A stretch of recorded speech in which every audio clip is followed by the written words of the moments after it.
26장 드디어 이제 26장 그러면은 미련함, 어리석음, 게으름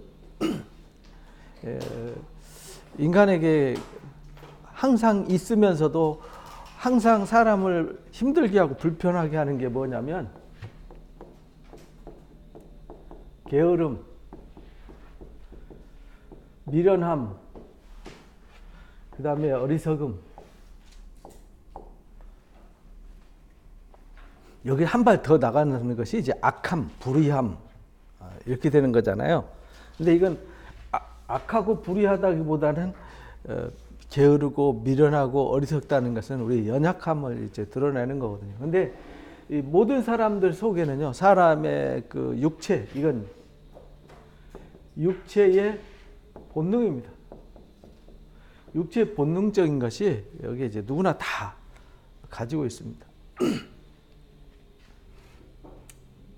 게으르고 싶고 미련하고 어리석고 이거는 누구나 다 있는 건데 잠언 26장에 이 부분을 아주 집중적으로 기록을 해놨어요. 히스기야 신하들이 25장부터 모아놓은 잠언이라고 그랬잖아요. 그래서 그들이 이걸 이제 정리를 해놨는데 1절에 보니까 미련한 자에게는 영예가 적당치 않다. 마치 여름에 눈 오는 것과 추수 때 비 오는 것 같다. 여름에 눈 오는 거 우리나라는 괜찮지만 이제 있을 수 없는 일이거든요. 우리나라도 마찬가지지만은 특히 이제 이 팔레스타인 땅, 이스라엘 땅에서는 여름에 눈 온다는 건 비도 안 오는데 눈 온다는 것은 말이 안 되는 일이고 추수 때 비 온다는 얘기는 농사를 망친다는 얘기거든요. 그래서 이 말은 미련한 자에게 어떤 영예가 주어진다는 말은 무슨 뜻이냐면 미련한 자가 권력을 잡으면 이 말입니다. 제일 높은 자리에 있어서 다스리는 자가 되면은 백성들에게는 재앙이다 이런 말이죠. 그렇잖아요. 어느 나라든 미련하고 어리석은 자가 지도자가 되면 그 백성들은 엄청나게 고난을 당하게 되는 것이죠. 그런 뜻입니다.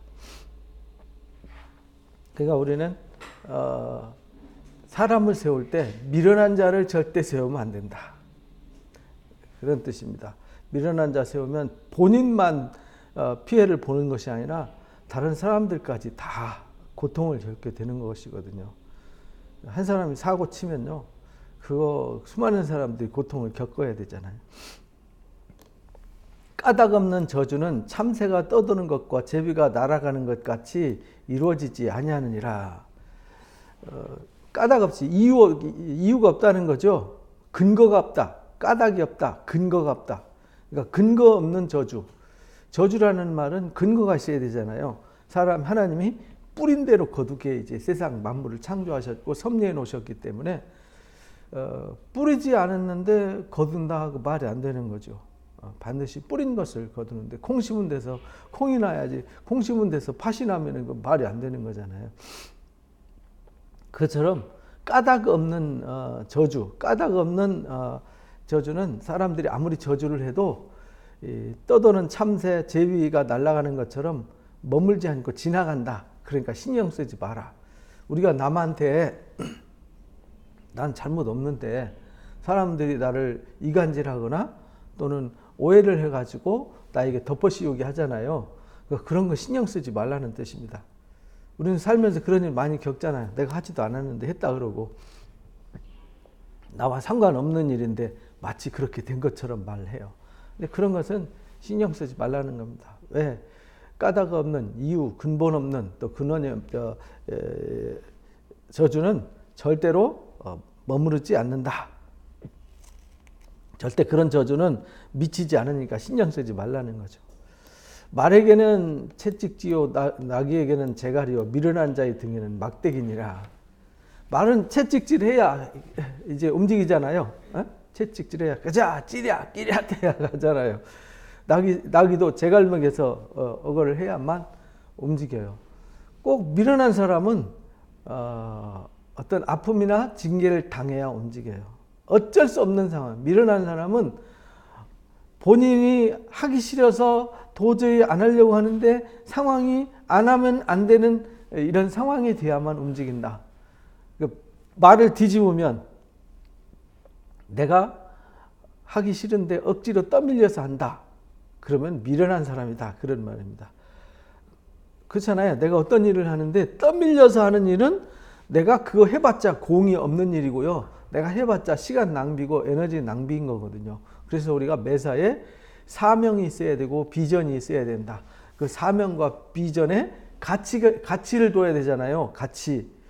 가치가 없으면요. 내가 이 일을 왜 해야 되는지 이유가 없으면 사람의 마음이 동하지가 않잖아요. 어떤 일을 이걸 해야 되는 이유가 명확하고 어떻게 해야 되는지와 무엇을 해야 되는지에 대해서 명확하면 사람이 어떤 일을 할 때 힘이 생기잖아요. 근데 왜 해야 되는지, 무엇을 해야 되는지, 어떻게 해야 되는지도 모르고 그냥 어쩔 수 없이 남들이 해야 되니까, 남들이 하라니까 이렇게 하는 일은 이거는 미련한 일이다. 그러니까 우리는 미련한 일을 하면 안 된다. 미련한 자의 어리석은 것을 따라 대답하지 마라. 두렵건대 너도 그와 같을까 하노라. 미련한 사람과 맞장구 치면요. 같이 미련한 부류에 속하는 거거든요. 그러니까 미련한 자의 어리석은 것을 따라서 대답하지 마라. 그러니까 미련한 사람과 같이 놀지 말라 이 말입니다. 너 똑같아진다. 그렇잖아요. 뭐 저녁에 술이나 먹고 막 노래방이나 다니고 밤새워서 어디 뭐 음주 가무나 하고 어디 게임이나 하고 이런데 그냥 친구랍시고 따라다녔다가 결국은 망하는 사람들 많거든요. 그러니까 그런 어리석은 사람들, 자기가 그걸 왜 해야 되는지도 모르고 이게 뭐 하는지도 모르고 어떤 결과가 올지도 모르고 그냥 흥청망청 자기 인생을 허비하고 함부로 사용하는 이런 미련한 사람들과 함께하지 마라. 또 그런 사람들을 따라하지 마라. 이런 말입니다. 똑같아진다. 그러니까 미련한 자의 어리석은 소리에 이제 우리 그리고 대꾸하지 마라. 그런 말입니다. 말할 때 어리석은 사람이 어리석은 말로 막 그렇잖아요. 어리석은 말이 어떤 말이 어리석은 말이죠? 우리가 남을 이용해서 이런 걸 해가지고 우리가 이렇게 하면 돈을 많이 벌 수 있다. 그러니까 나쁜 쪽으로 이 악하게 말을 하는 사람들, 이게 미련한 자잖아요. 결과가 어떻게 될지도 모르고 금방 잡혀서 감옥에 갈 게 뻔한데도 전에 이제 도둑놈이 도둑질을 하러 들어갔어요. 근데 도둑질하고 나가다 보니까 이렇게 모니터에 이 카메라 있잖아요. 감시 카메라 찍혀서 여기 사진이 나오잖아요. 그러니까 이 사람이 뭘 들고 나갔겠어요? 모니터를 들고 나갔어요. 그래서 모니터 들고 나갔으니까 절대 나는 안 보일 거다. 이게 미련한 거거든요. 하드웨어는 딴 데 다 있는데 그 말은 지혜가 없어서 내가 이 일을 했을 때 어떤 결과가 올 거다. 또 내가 말할 때 이런 말할 때 어떤 결과가 올 것이다. 이거를 전혀 예측하지 못하는 사람, 이걸 미련한 사람 이렇게 말하는 거거든요. 그래서 그런 사람들처럼 하지 마라. 똑같아진다. 또 미련한 자에게는 그 어리석음을 따라 대답하라. 두렵건대 그가 스스로 지혜롭게 여길까 두렵다. 그러니까 미련한 사람한테는요 같은 말로 응대하라는 거예요. 그 미련한 사람 앞에서 더 똑똑한 얘기하고 더 지혜로운 얘기 해봤자 소용없다라는 얘기입니다. 미련한 사람은요 자기가 더 지혜롭다고 생각하기 때문에 그 사람한테는 미련한 사람한테는 그게 아니고 해봤자 소용없어요. 통하지 않습니다. 그러니까 우리가 미련한 사람과 상대할 때는 그 사람의 수준을 보고 그 사람의 수준에 맞도록 대하라. 그리고 그 사람과는 함께하지는 말아라. 이런 말입니다. 근데 우리가 이제 누가 미련한지 뭐가 미련한 건지 우리가 분별할 수 있어야 되잖아요. 그래서 우리가 11장부터 15장까지 배웠던 것이 분별력이잖아요. 분별력. 어떻게 하는 것이 의롭고 어떤 것이 미련하고 어떤 것이 약하고 어떤 것이 선한 것인지를 분별할 수 있도록 그래서 11장부터 15장까지 두 가지를 대비해서 이렇게 설명을 했어요. 그래서 미련한 자, 미련한 자의 말, 미련한 자의 행동, 미련한 자의 어떤 의견 여기에 동조하지 마라. 그리고 함께하지 마라. 그리고 그런 사람들과 대할 때는 그 사람의 지혜는 틀렸고 내 지혜가 맞다라고 우기지 마라. 해봤자 소용없다. 그런 말입니다. 여기서 두렵건대 그가 스스로 지혜롭지 여길까 하노라. 이 말은 내가 어차피 그 지혜는 틀렸어. 이게 맞는 거야. 라고 말해도 아니야. 내 말은 틀렸어. 쓸데없는 소리 하지 마. 하고 받아들이지 않고 자기 지혜를 스스로 지혜롭다고 우기기 때문에 해봤자 소용없다. 이런 뜻입니다. 왜냐하면 6절에는 미련한 자 편에 기별하는 것. 그러니까 미련한 자를 통해서 어떤 것을 심부름하는 거 있잖아요. 기별한다는 말은 소식을 보내는 거잖아요. 그러니까 미련한 자를 통해서 어떤 소식을 전하게 하는 것은 자기 발을 베어버린 것과 같다. 또 해를 받은 것과 같다. 쉽게 말하면은 자기 발등 베어버린다는 말은 발등 찍는다는 얘기잖아요. 자기 발등 찍는 것 같고 해를 받은 것 같다. 독을 먹는 것과 같다. 이런 말입니다. 그러니까 우리가 무슨 일을 심부름을 시킬 때 미련한 자한테 시키면 안 돼요. 그게 이제 성경에 다윗과 사울 이야기에서 나오잖아요. 하나님이 미련한 사울한테 심부름을 시켰더니 어떻게 됐어요? 거짓말이 돼버렸잖아요. 하나님의 뜻이 왜곡돼 가지고 마치 멋있게 했는데 하나님의 뜻과는 아무 상관이 없었어요. 그러니까 결국은 실패한 일이 되는 거죠. 그러니까 우리가 무슨 일을 할 때에는 항상 지혜로운 자에게 충성. 그래서 우리가 25장에서 충성스러운 사자는 신실해서 그 일을 지혜롭게 주인의 뜻을 알아서 정확하게 그 일을 하는 사람은 여름날에 뭐와 같아요? 얼음 냉수와 같다. 이게 우리가 25장에서 배웠잖아요. 그러니까 이 미련한 자한테 심부름시키고 미련한 자를 통해서 좋은 소식을 전하는 것은 자기 발을 베어림과 해를 받은 것 같다. 왜냐하면 좋은 소식을 전했는데 좋은 소식이 안 되거든요. 미련한 자를 통해서 하면 가서 말을 자기의 입장에서 자기 편한 대로 말을 해버려요. 그래가지고 가서 자기가 좀 불리하다 싶으면 말을 어떻게 해요? 뒤집어 버려요. 그러니까 문제가 되는 것이죠. 우리가 충신과 간신이라는 게 그런 거잖아요. 충신은 왕의 뜻 또는 나라를 위해서 어떻게 하는 것이 옳다라는 걸 아는 사람은 정확하게 말을 하는데 어리석은 이 간신들은요 딱 눈치 봐가지고 요 말을 요렇게 해야 되는데 요렇게 했다는 죽을 것 같고 요렇게 했을 땐 자기한테 아무 이익이 없을 것 같다. 그럴 때 말을 확 뒤집어서 말을 바꿔버려요. 그게 이제 문제가 되는 것이죠. 저는 자의 다리는 힘없이 달렸나니 미련한 자의 입의 잠언도 이와 같다. 그러니까 미련한 자의 다리가 힘없이 달려있는 것처럼 미련한 자의 입의 잠언도 마찬가지다. 그러니까 우리가 무슨 일을 할 때에는 항상 미련한 자 통해서 하면은 아무런 이익이 없다라는 것을 확실하게 가르쳐 주셨어요. 미련한 자의 잠언은 그러니까 미련한 자의 잠언이라는 말은 미련한 자가 가지고 있는 지혜를 말하는 거죠. 미련한 자가 어떤 것을 활용할 때에는 자기 수준에 맞게 그걸 쓰거든요. 그러니까 미련한 자한테 아무리 좋은 지식과 지혜가 있어도 결국은 결과가 어떻게 돼요? 안 좋아지는 거죠. 지혜로운 사람은 그 지혜를 잘 활용해서 더 훌륭한 가치를 만들어내는데 미련한 사람은 좋은 지혜를 가지고 부패한 결과를 만들어낸다는 거예요. 그러니까 미련한 자의 잠언도 아무 힘이 없다. 힘이 없다. 아무런 유익이 없다. 이런 말입니다. 저는 자의 다리에 이렇게 매달려 있는 아무 힘 없이 예를 들어서 제가 오른발이 마비가 돼가지고 활동을 못해요. 그럼 다리는 있지만 달려있기만 하지 아무 기능이 없잖아요. 그것처럼 미련한 자에게 주어진 지혜, 잠언은 아무런 효력이 없다. 왜? 그가 하는 결과는 꼭 안 좋은 열매를 만들어내기 때문이다. 이런 말입니다. 미련한 자에게 영예를 주는 것은 돌을 물매에 매는 것과 같다.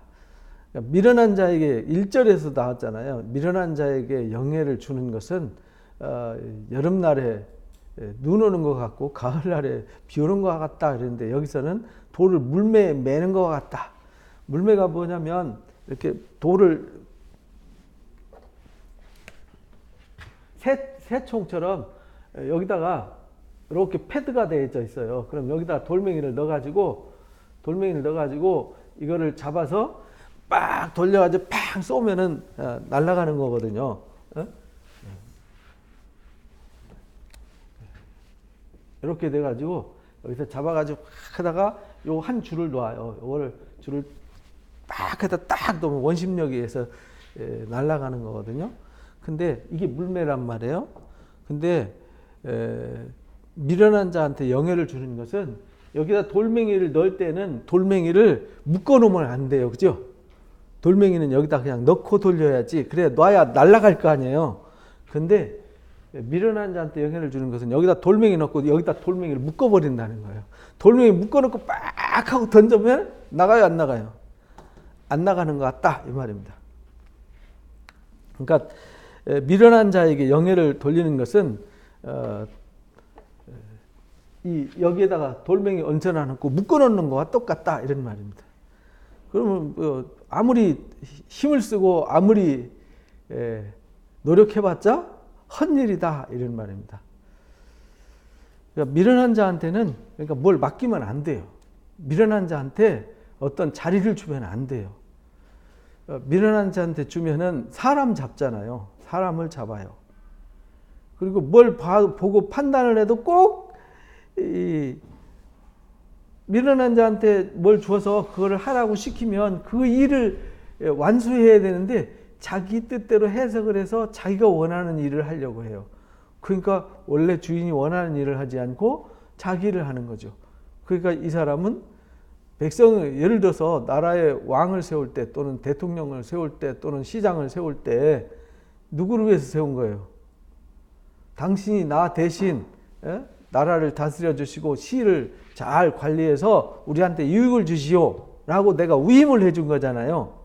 권력을 위임해 준 거란 말이에요. 근데 자기가 잘나서 대통령이 되고 자기가 잘나서 국회의원 되고 자기가 잘나서 시도지사가 된 줄 알고 그걸 자기 이익을 위해서 막 활용을 하면요. 결국은 백성이 고난을 당하는 것이죠. 그와 같다라는 것입니다. 그래서 우리가 어떤 일을 할 때에는 이게 아주 중요합니다. 어떤 교회에 목사님을 청빙했어요. 이제 교회도 그래요. 교회도. 근데 잘생겼어요. 멋있어요. 학력도 화려해요. 말도 너무 잘해요. 그래서 했는데 나중에 뭔 일이 있어서 이제 그 사람이 이제 나가야 되게 됐어요. 나가는데 이거 해달라, 저거 해달라, 이렇게 해달라, 저렇게 해달라. 이제 교회가 난감해져가지고 교회가 둘로 쪼개지는 일이 있었어요. 그러니까 사람을 외모를 보고 세우면 미련한 자를 세우면 결국은 성도들이 고통을 당한다. 이제 교회 안에서도 그렇다. 그러니까 밖에서도 똑같다. 대통령도 또 권력자들도 똑같다. 자기 이익을 위해서 술수를 써서 다음에 자기 권력을 취하기 위해서 불의한 사람들과 결탁하고 불의한 일을 저질러 가지고 불의한 사람의 이익을 대변해주고 이렇게 되면은요 망하는 거예요. 그래서 항상 성경에서 미련한 자를 세우지 마라. 지혜로운 사람을 세워라. 성령 충만한 사람을 세워라. 그래서 7집사 세울 때 또는 천부장, 50부장, 100부장 뭐 이런 사람들을 세울 때 성령이 충만하고 지혜가 충만하고 덕이 있는 사람을 세워라. 이렇게 이제 규정을 둔 거예요. 왜냐하면 그런 사람들을 세워야만 결국은 목적하는 바가 잘 이루어지기 때문이다. 이런 말입니다. 미련한 자의 입의 잠언은 그러니까 여기서 미련한 자의 입의 잠언은 힘없이 달린 저는 다리와 같다 그랬잖아요. 또 여기 미련한 자의 잠언은 결국은 아무것도 아니다. 근데 미련한 자한테 어떤 것을 맡겨주면요, 술 취한 자의 손에 든 가시나무 같다. 말하는 미련한 자가 어떤 잠언을 가지면은 그것을 가지고 악한 쪽으로 활용을 해서 사람들한테 고통을 안겨준다. 이 술 취한 사람이 가시채를 들면 어떻게 하죠? 술 취한 사람은 잘 안 보신 분들은 잘 모르는데요. 저는 술 취한 사람들을 하도 말리러 다녀보고 그 술 취한 사람들 때문에 아주 힘들어 본 사람이라서 술 취한 사람들 잘 압니다. 술 취하면요, 인사불성이 돼서 이성이 마비되고 절제 기능이 마비돼요. 그러니까 아무나 때리고 아무거나 집어던지고 아무렇게나 행동해요. 그리고 술 깨면은 자기가 안 그랬다고 그래요. 그러니까 술 취한 사람은 가시채를 잡으면 아무한테나 막 가시채를 휘두르는 거죠. 그래서 미련한 자의 입의 잠언은 술 취한 자의 손에 든 가시나무 같다. 굉장히 무선한 거예요. 주정뱅이한테 가시나무 주면요, 아무나 휘둘러서 상처를 준다라는 겁니다. 미련한 자에게 잠언은 그와 같다. 그러니까 미련한 자는 뭐부터 해결해야 되냐면 그 미련함부터 해결해야 되는 거예요. 그러니까 미련한 자한테는 그렇잖아요. 강도한테는 아무리 수술칼을 주든 뭐 부엌칼을 주든 요리칼을 주든 아무 상관없어요. 그죠? 강도는 뭐만 생각해요? 그 칼 갖고 어떻게 하면은 남을 죽일까, 남의 걸 뺏을까, 남을 해할까 이것만 생각하기 때문에 이 강도의 손에 어떤 칼이 쥐어졌냐는 아무 의미가 없다 그런 말입니다. 그러니까 우리가 이제 제일 먼저 해야 되는 일은 잠언도 지혜도 명철도 다 좋지만 중요한 것은 이 사람의 본질이 바뀌어야 된다. 이 본질이 선해야 되는 것이지 이 사람이 착하고 의롭고 온전한 사람이 되는 것이 1번.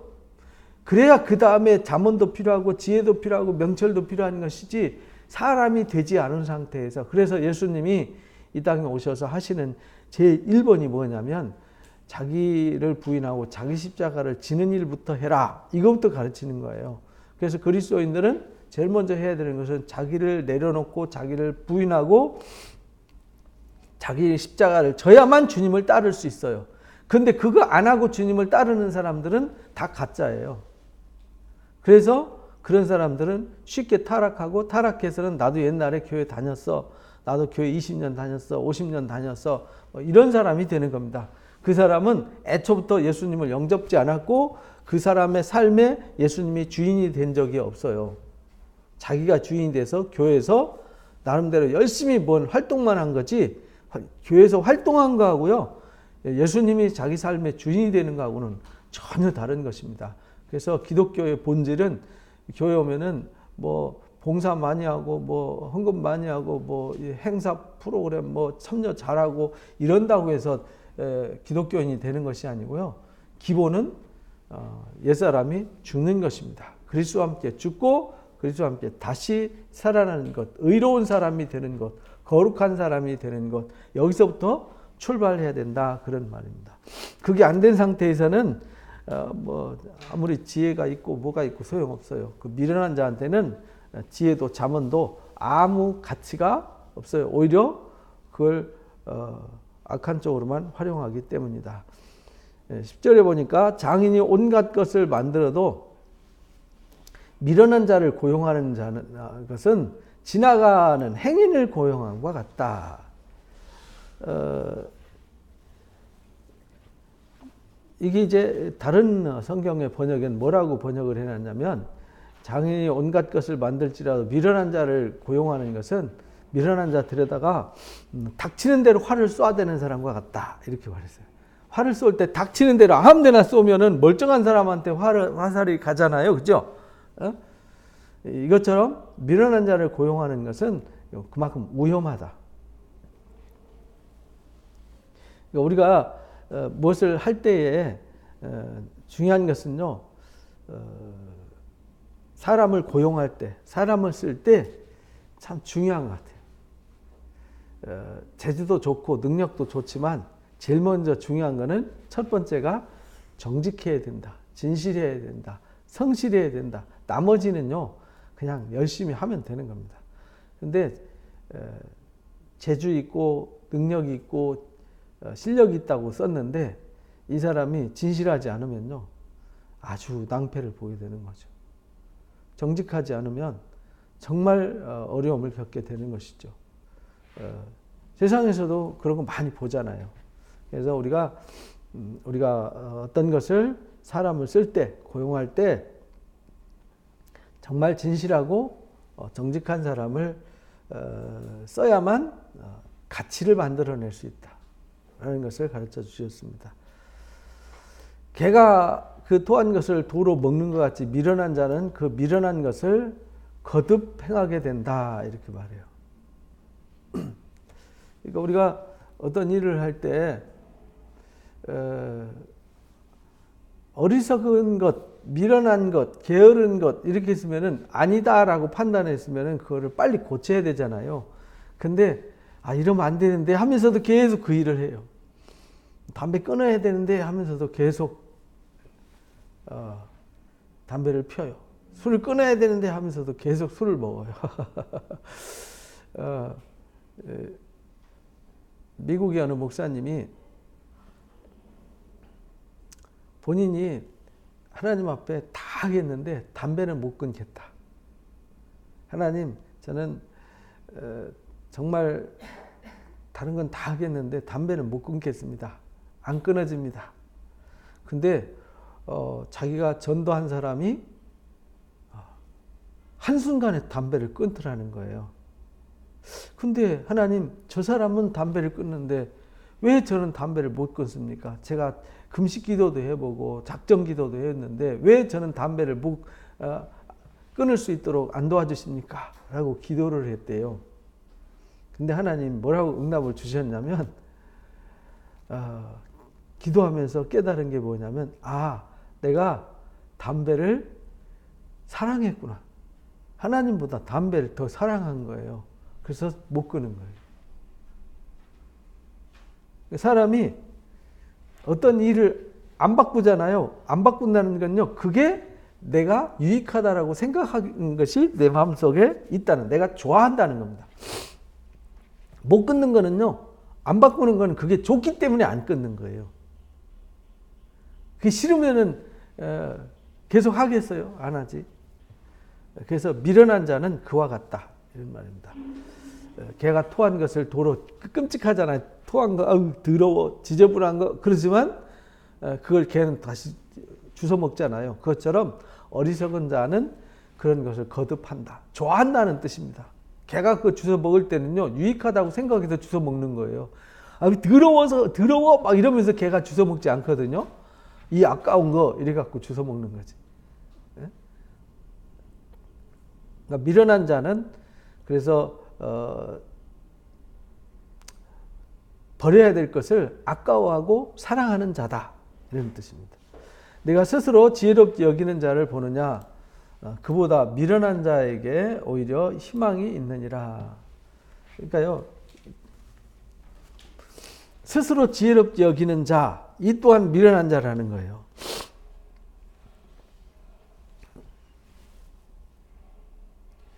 스스로 지혜롭게 여기면 배우려고 하지 않잖아요. 교만해지지. 나는 지혜로워. 나는 다 알고 있어. 그러는 순간 남의 얘기를 들어요, 안 들어요? 안 듣죠. 남의 좋은 의견도 묵살해버려요. 그러니까 그런 사람보다는 차라리 미련한 자에게 희망이 있다. 미련하면 배우려고 하고 나는 약해, 나는 부족해, 이걸 배워야지, 바꿔야지, 어떻게 좀 그래, 남이 얘기하면 들어봐야지라도 하는 희망이 조금이라도 있는데, 스스로 지혜롭게 여기는 사람은, 아예 교만한 사람은 미련한 사람보다 희망이 없다, 이런 뜻입니다. 그러니까 우리가 항상 어디서든지 스스로 잘났다고 지혜롭다고 교만하면 안 된다. 그래서 항상 귀를 열고 마음을 열고 어린아이가 말할지라도 들을 줄 아는 경청의 귀가 있어야 한다라는 것을 가르쳐 주셨습니다. 13절에 보니까 게으른 자는 길에 사자가 있다, 거리에 사자가 있다라고 말한다. 게으른 사람은요, 핑계대기를 좋아한다는 겁니다. 게으른 사람의 특징, 뭐 밖에 나가서 운동 좀 해라. 뭐 날 더워서 비 오면 비 와서 조금 선선하면 감기 걸릴까 봐서 내가 오늘은 피곤해서 이렇게 있지. 사람이 자꾸 게으른 사람은 핑계만 계속 된다는 거예요. 그래서 우리가 핑계 대지 말고 뭔 일 있으면 벌떡 일어나고 바로 시행하는 훈련. 근데 그것도요, 게으름도 왜 게을러졌냐? 훈련돼서 그렇습니다. 여기 이제 14절이 그렇게 말하잖아요. 문짝이 돌적이에 따라 도는 것 같이 게으른 자는 침상을 도느니라. 게으른 사람은요, 활동 반경이 거기서 거기밖에 안 돼요. 다른 거 하지 않으려고 그래요. 저 문짝이 돌적이 매달려 갖고 거기 항상 움직이는 반경이 여기서 열렸다, 여기 요거밖에 안 하잖아요. 게으른 사람은 그거 외에는요, 절대 다른 거 하지 않습니다. 그래서 이 게으른 사람의 특징은 노력하지 않습니다. 그리고 바꾸려고 하지 않습니다. 실행력이 떨어지는 거죠. 왜 그렇게 됐냐?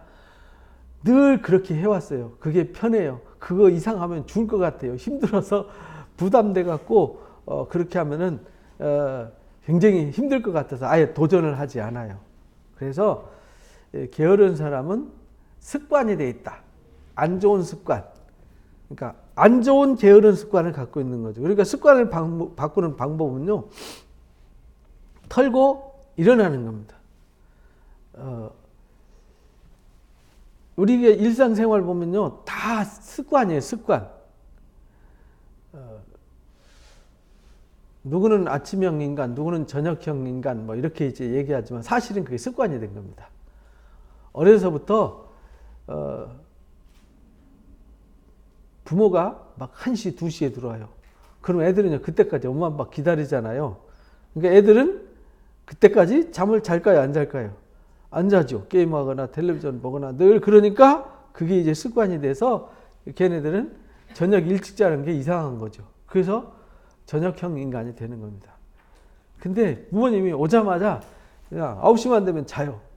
자는데 본인이 혼자 뭐 할 게 없잖아요. 그러니까 자는 거죠. 그러니까 잠을 저녁 일찍 자면요, 일찍 일어날 수밖에 없는 거예요. 이것도 습관이잖아요. 그것처럼 우리도 일상생활의 모든 건요, 다 습관입니다. 나는 이래 저래, 그건 다 핑계입니다. 게으른 것도 핑계다. 그러니까 우리는 게으른 거는 바꿔야 된다. 바꾸는 방법은 돌적이를 빼버리는 거다. 침대에서 일어나는 것이다. 핑계를 하지 않는 것이다. 이것이 이제 게으른 사람. 이제 아까 이제 어리석은 사람 얘기했는데 계속 게으른 계속 나오죠, 그렇죠? 게으른 자는 손을 그릇에 넣고도 입으로 올리기를 뭐예요? 괴로워한다. 세상에 숟가락 떠가지고 이것도 힘들다. 제가 실제 봤어요, 그런 거. 그 게으른 사람은요, 침대에 둬서 뒹굴뒹굴하니까, 특히 이제 오래 백수한 사람은요, 밥 차려다 줘도요, 먹는 것도 알았어, 됐어, 내가 알았어 먹게. 그만큼 이제 생각이 이건 생각이거든요. 이 사람 몸이 게으른 것은요, 생각이 게으른 겁니다. 왜냐하면 이 몸은 생각대로 움직이게 돼 있어요. 생각인데 이 생각이 우리가 잘 이해를 해야 되는 건요, 이 생각이 맑아야 돼요. 이 밝아야 됩니다. 이게 무슨 뜻이냐면 긍정이라는 뜻이죠.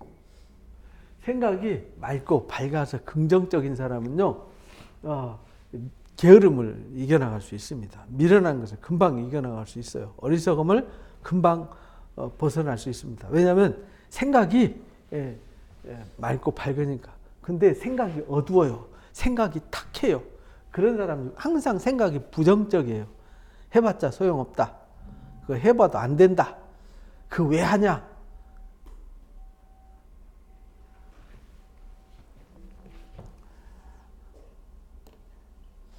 옛날에 어른들이 그러더라고요.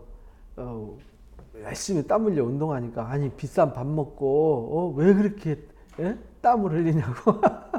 아깝게 밥 먹게 운동해서 땀을 흘리면은 아깝잖아요. 옛날에는 밥이 그만큼 귀했어요. 밥 한 끼 먹는 거 귀했는데 고기 한 번 먹는 것도 힘든데 밥 먹고 고기 먹고 땀 흘려버리면 다 소비돼 버리잖아요. 그래서 어른들은 그거 아깝다고 생각했어요. 아깝다고. 그러니까 우리는 사실은 아까운 게 아니죠. 더 건강해지는 건데. 그래서 항상 생각을 어떻게 하느냐, 어떤 생각을 갖느냐. 그래서 생각이 굉장히 중요해요. 근데 이게 생각이요. 이거 생각을 바꾸려면은 뭘 바꿔야 되냐면 환경을 바꿔야 됩니다. 이 환경을 안 바꾸면요, 생각 절대로 안 바뀝니다. 이 생각을 바꾸는 그 전환, 시프트 하는 것을 우리는 패러다임을 바꾼다 이렇게 말하잖아요. 패러다임이 바뀌는 건요, 환경을 바꾼다는 얘기는 뭘 바꾸는 거냐면, 내가 지금 문 돌쪽에 뱅뱅 돌고 있다면 여기서는 이게 절대 안 바뀌는 거죠. 이 침대를 없애버려야 돼요. 그 환경을 없애버리고 내가 다른 환경으로 가서 움직이는 사람들과 활동하는 사람들과 함께 해야 내가 그 사람들과 함께 닮아서 그 사람들처럼 부지런해지는 거거든요. 그러면은 내가 게을렀던 것이, 어리석었던 것이 이게 안 좋은 거였구나라는 것을 깨달아 알게 된다라는 것입니다. 그러니까 이게 환경을 바꾸는 거죠. 그러니까 관계를 바꾸는 거예요. 사람을 바꾸는 거죠. 게으른 사람끼리 놀고 술 먹는 사람끼리 놀면요, 똑같아지는 겁니다. 그러니까 똑같은 사람하고 놀면 똑같아지는 거예요. 내가 도전할 수 있는 사람을 만나야 도전을 하는 거죠. 왜? 이 사람 하는 거 보니까 내가 하는 것이 잘못됐다는 게 보이잖아요. 근데 똑같이 하면 세상에서 제일 좋은 핑계가 남들도 다 하는데, 그죠? 남들이 악을 행하니까, 남들 다 악을 행하니까 나도 악을 행해도 된다. 이거는 굉장히 위험한 거잖아요. 그죠? 남이 뭘 이렇게 훔치니까 모든 사람이 다 하는데 뭐 내가 한들 뭔 문제야? 모든 사람이 다 하는 거. 예를 들어서 뭐 12차선 도로를 무단횡단한 사람이 많이 있다 그러면 경찰에 잡았어요. 남들 다 하던데요. 뭐 이렇게 하면은 봐주나요? 남들 다 하던데요. 이게 상당히 오해하면, 그래서 환경을 바꾸는 게 중요한 겁니다. 게으른 자는요, 사리에 맞게 대답하는 사람 7보다 자기를 더 어떻게 여겨요? 지혜롭게 여겨요. 그래서 옛날부터 한강다리 밑에서 깡통 두드리는 사람들은 자기가 세상에서 제일 똑똑해요. 그래서 뭔 얘기하면 나도 알아. 나도 옛날에 그래서 왕년에 막 이렇게 얘기하잖아요. 그러니까 게으른 사람들은요, 사리에 맞게 말하는 지혜로운 사람보다 자기를 더 지혜롭게 여기는 사람이 되는 것이다. 그러니까 지혜로운 사람보다 자기가 더 잘났다고 생각한다는 거예요. 그래서 이런 게으른 사람은 이 게으름을 고쳐야 된다라는 것을 가르쳐 주셨어요. 쉽게 말하면 말을 뒤집어 보면은 보이는 거예요. 말이라는 건요, 앞뒤 뒤집어 보면은 그게 나라는 걸 알게 돼요. 내가 남의 얘기보다 내가 지혜롭다라고 내 고집이 생기고 내 생각이 옳다라고 우기는 사람은 이미 나는 게으른 사람이다, 나는 어리석은 사람이다, 나는 미련한 사람이다 라는 걸 스스로 인정하는 것이다, 그런 뜻입니다. 길로 지나가다가 자기와 상관없는 다툼을 간섭하는 자, 그 사람은 개귀를 잡는 것 같다. 개귀. 나하고 아무 상관없는데 막 사람들이 싸우니까 괜히 왜 싸우냐고 싸우지 말라고 막 가서 하는 사람은 자기 아무 상관없는 일인데 그 사람 왜 싸우는지 뭐 때문에 싸우는지도 모르고 끼어들어 가지고요 간섭하는 것은 미친 계기를 붙잡는 것 같아요. 계기 붙잡으면 걔한테 물리기밖에 더 하겠어요? 전에 유튜브에서 보니까 그러더라고요. 어떤 남자가 어떤 여자를 되게 막 팔 끌고 가고 막 멱살 잡고 끌고 가고 머리끄댕이 잡고 끌고 가면서 막 뭐라고 하니까 이 옆에 있던 남자가 아주 의협심이 이제 발동을 한 거예요. 그래가지고 그 남자를 가서 한 번 쥐어 팼어요. 어디 여자를 괴롭히냐고. 그래서 막 패니까 이 여자가 이 남자한테 달라들어 가지고 왜 이 남자 때리냐고. 그래서 알고 보니까 남편과 아내 사이에 부부싸움 하는 거였어요. 부부싸움 하는데 외간 남자가 와가지고 자기 남편 때리니까 남편이 자기를 괴롭히지만 자기 남편이잖아요. 이게 상관없는 싸움에 간섭하는 자는 그런 계기 잡는 것과 같다. 우리가 봐서 이게 간섭할 일인지 아닌지 내가 끼어들 일인지 아닌지 이게 분별할 수 있어야 된다. 괜히 지나가는데 말씨름하는데 옆에서 두 사람이 말도 안 되는 얘기하고 있어요. 그게 아니고 요 하면서 내가 가스르쳐 준다고 달라들었다가요 빰 맞는다 이 말입니다.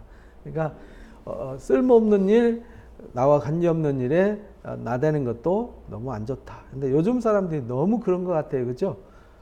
그래서 요즘은 뭐 하면 그냥 막 이 SNS에 막 어쩌고 저쩌고 막 검증도 안 되고 확인도 안 된 가짜 뉴스 가지고 막 떠들어대는 사람들이 너무 많잖아요.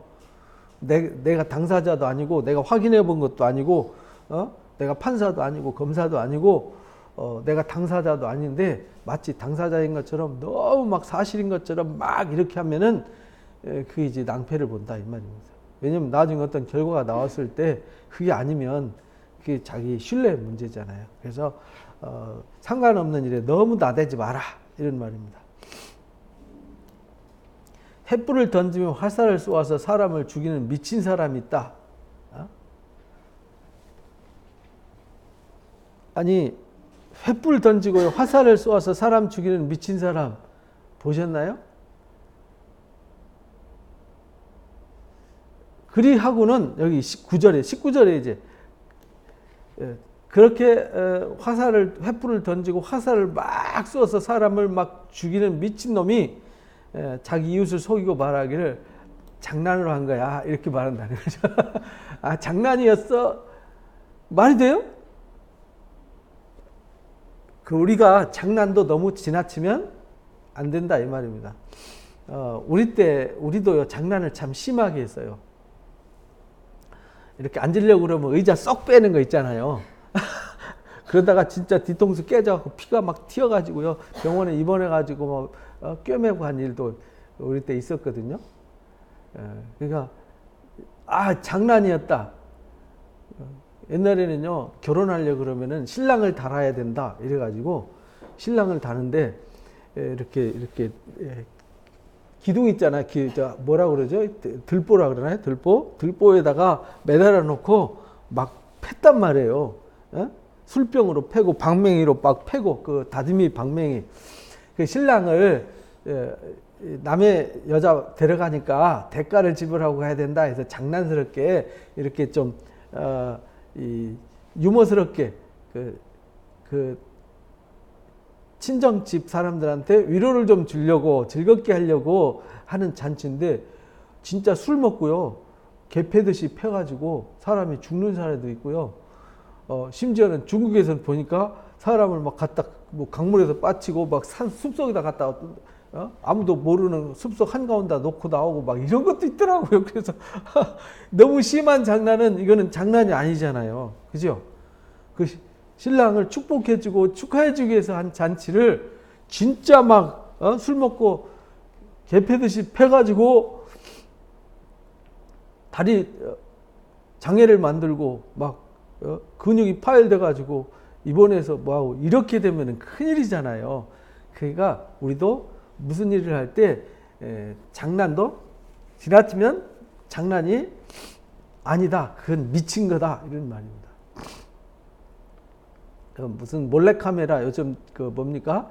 유튜브에서 재밌는 그 이렇게 뭔가를 만들어 가지고 인기 올려 가지고 이렇게 구독자 수 늘리려고 무리하게 막 장난쳐 가지고 사고를 치고 이런 거 많이 있잖아요. 그리고는 나중에 가서 몰래카메라 있습니다. 장난이었습니다. 당한 사람은 정말 엄청난 고통인데 그죠?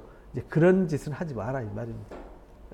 근데 우리는 그런 거 보고 하하하하 웃잖아요.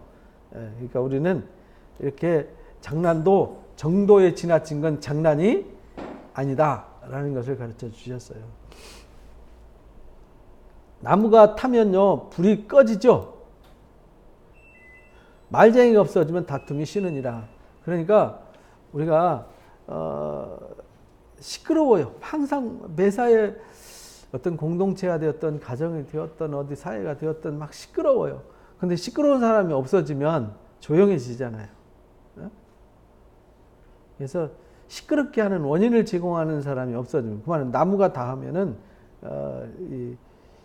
불이 꺼지듯이 말쟁이가 되는 근본이 없어지면 조용해지는 것이다. 그러니까 우리가 무슨 문제가 있으면 문제를 어떻게 해결할 것인가 그거를 쉽게 분별해라 이런 뜻입니다.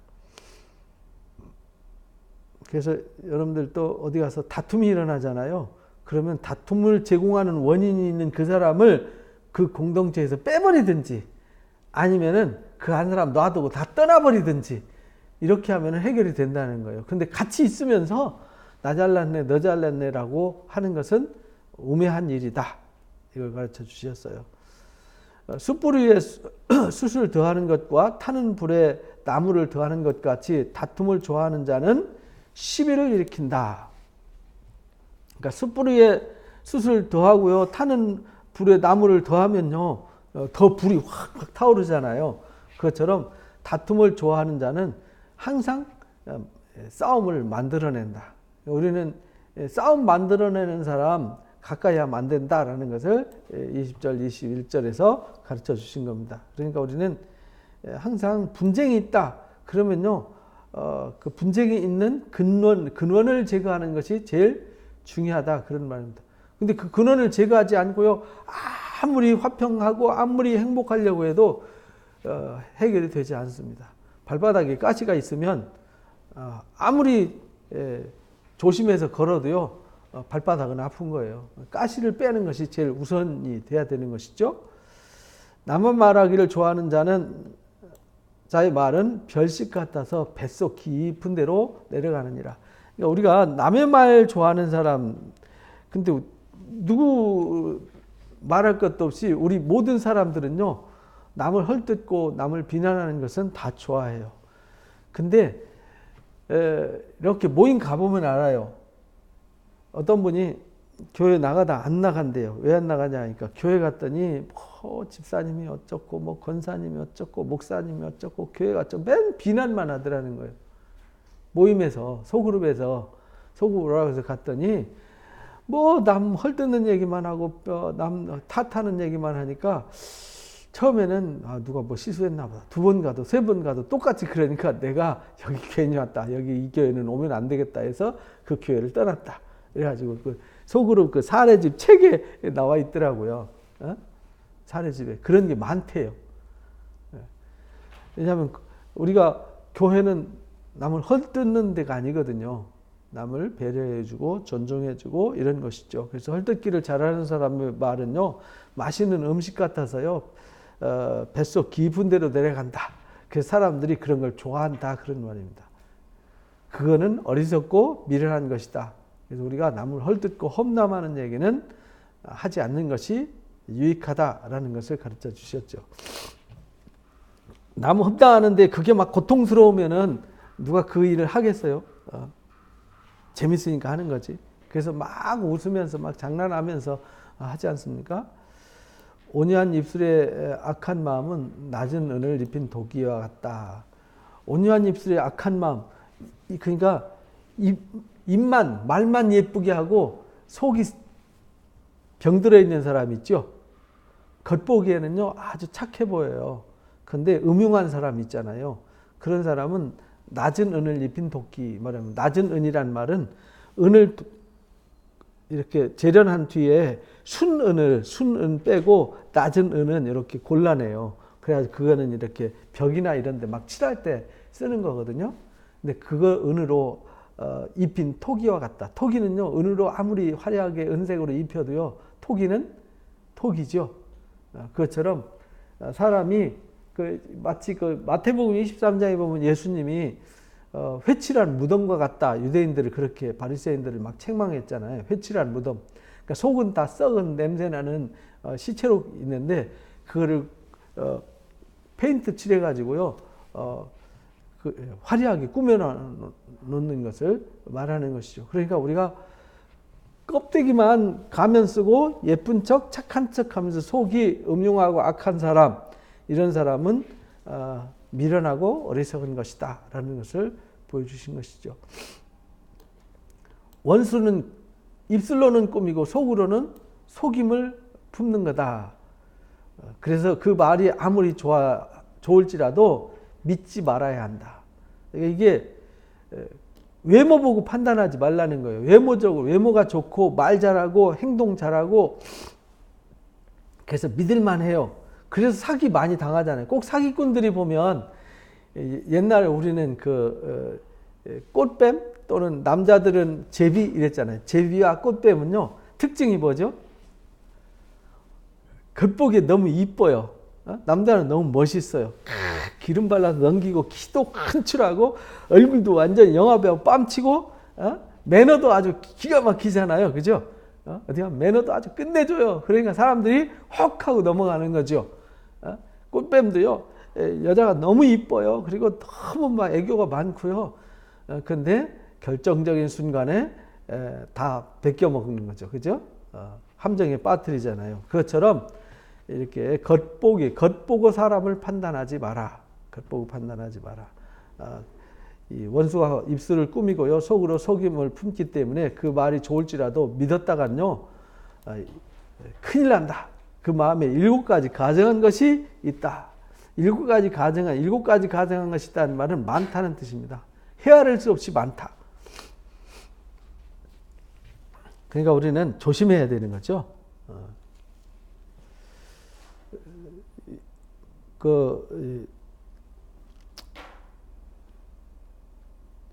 공동 번역에는요, 7가지 가정한 것이 있다. 7마리 구랭이가 속에 들어있다. 이렇게 이제 번역을 했어요. 7마리 구랭이. 우리는 조선 사람들은 이 나쁜 사람들이 슬그머니 어떤 일을 저지르는 것을 뭐라 그러죠? 구랭이 담 넘어가듯이 한다. 구랭이가 담을 어떻게 넘어가죠? 슬그머니 넘어가서 안 한 척 하면서도 아닌 척 하면서도 들어와가지고요, 확 삼켜버리잖아요. 슬그머니 와가지고. 그래서 이 사기꾼들, 속이는 사람들, 악한 사람들을 잘 분별해야 된다라는 것을 가르쳐 주셨어요. 그걸 분별하지 못하고 화려한 외모를 보고 움직이는 사람들을 어리석다, 미련하다 이렇게 보는 것입니다. 속임으로 그 미움을 감출지라도 그의 악이 회중 앞에 드러나느니라. 거짓말로요, 교묘하게 감춰도요, 그의 악이 회중 앞에 다 드러나게 돼 있어요. 결과는.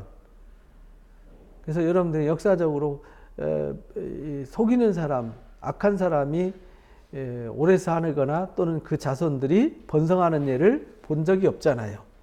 왜냐하면 다 드러나게 돼 있어요. 그래서 함정을 파는 자는요, 거기에 빠지고 돌을 굴린 자는 도리어 그것에 치이도록 하나님이 섭리를 해 놓으셨어요. 그러니까 남을 위기에 빠뜨리기 위해서, 남을 넘어뜨리기 위해서, 남을 해하기 위해서 꾸미는 것은요, 오래가지 않는다는 겁니다. 결국은 다 드러나게 된다. 그러니까 드러날 일은 하지 말고, 애초에 여러분들 영화나 드라마 이런 데 보고 또 소설 같은 데 보면요, 작은 거짓말 감추다가 더 큰 거짓말을 하게 되죠. 거짓말을 감추기 위해서 거짓말하다 보니까 이제는 신뢰할 수 없는 사람이 되고 더 큰 거짓말하고 이제 더 큰 거짓말 막을 수 없으니까 아예 입막음을 하기 위해서 살인까지 저지르고. 그래서 이 살인하는 사람들을 보면요, 자기 명예가 실추되면 다시는 사회에 얼굴 들고 살 수 없을 것 같다.